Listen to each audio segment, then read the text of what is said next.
বদরের যুদ্ধে মুসলমানদের প্রতিপক্ষ ছিল মক্কার কুরাইশ কাফের বাহিনী।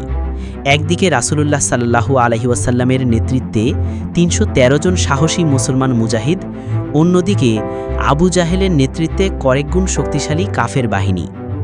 এক পাশে ছিলেন আমির হামজা ও আলী রাদিউল্লাহুর মতো মৃত্যুভয়হীন আল্লাহর দুই সিংহ এবং আরও উল্লেখযোগ্য বীরযোদ্ধারা।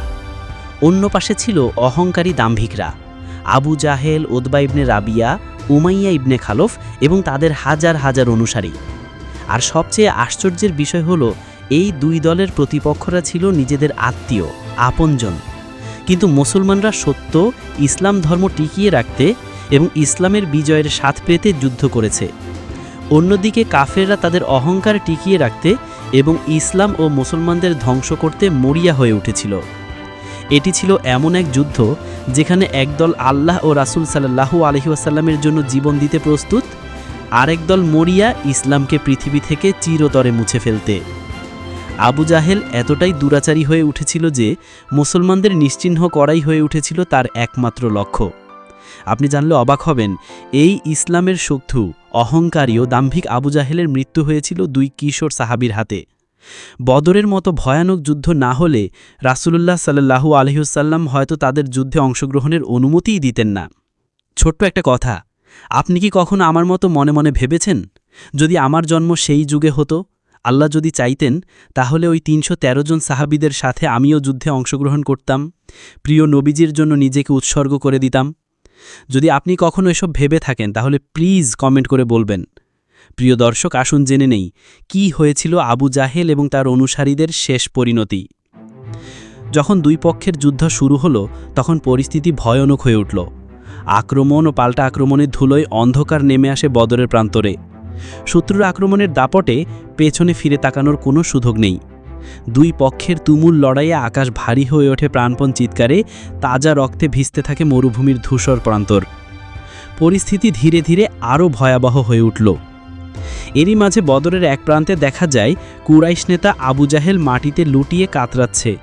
তার পরনে ছিল সজ্জিত পোশাক, কষ্ট ও যন্ত্রণায় ছটফট করছিল। তার ডান পায়ে গভীর ক্ষত হয়েছিল এবং ফিনকি দিয়ে রক্ত ঝরছিল। আপনাদের জানিয়ে রাখি, আবু জাহেলের প্রকৃত নাম ছিল আবুল হাকাম, অর্থাৎ জ্ঞানীদের পিতা। কুরাইশরা তাকে জ্ঞানী বলেই জানত, কিন্তু রাসূলুল্লাহ সাল্লাল্লাহু আলাইহি ওয়াসাল্লাম তার নাম দেন আবু জাহেল, অর্থাৎ মূর্খদের পিতা। আবু জাহেল ছিল অহংকারী ও অত্যাচারী। আজ সে তার সমস্ত অহংকার নিয়ে মাটিতে লুটিয়ে আছে। এই অবস্থা করেছিল মদিনার দুই কিশোর সাহাবী। আঘাত করতে গিয়ে একজন কিশোর নিহত হয় এবং আরেকজন গুরুতর আহত হয়। তারা আবু জাহেলকে ঘায়েল করেছিল, কিন্তু তাতে সে মারা যায়নি। ওই অবস্থায় কোনোভাবে হামাগুড়ি দিয়ে সরার চেষ্টা করছিল আবু জাহেল। তখন তাকে দেখতে পান একজন সাহাবী। তিনি ধীরে ধীরে এগিয়ে আসেন হাতে খোলা তলোয়ার নিয়ে। চোখে আগুন, চোয়াল ছিল লোহার মতো কঠিন। তিনি ছিলেন মক্কা থেকে নির্যাতিত সাহাবী হযরত আব্দুল্লাহ ইবনে মাসউদ রাদিয়াল্লাহু। মক্কা জীবনে তাকে সবচেয়ে বেশি নির্যাতন করত এই নিকৃষ্ট আবু জাহেল। তাকে নিচু জাতের রাখাল বলে অপমান করত।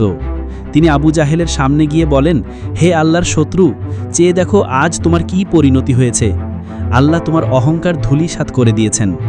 আবু জাহেল বলল, তুমি তো এক রাখাল ছিলে, মুহাম্মদের দলে যোগ দিয়ে ভালোই উন্নতি করেছ। তিনি বললেন, হ্যাঁ, আমি সেই রাখাল যাকে ইসলাম গ্রহণের কারণে মক্কায় প্রকাশ্যে মারধর করতে। তুমি আমাকে যত লাঞ্ছিত করেছ, আজ আল্লাহ তোমাকে তার চেয়েও বেশি লাঞ্ছিত করেছেন। এই কথা বলে আব্দুল্লাহ ইবনে মাসউদ রাদিয়াল্লাহু আবু জাহেলের বুকের উপর পা চেপে ধরেন এবং তাকে মনে করিয়ে দেন ইসলামের বিরুদ্ধে করা প্রতিটি ষড়যন্ত্রের কথা। এই সেই আবু জাহেল যার উস্কানিতে কুরাইশরা মুসলিমদের বিরুদ্ধে যুদ্ধে লিপ্ত হয়েছিল।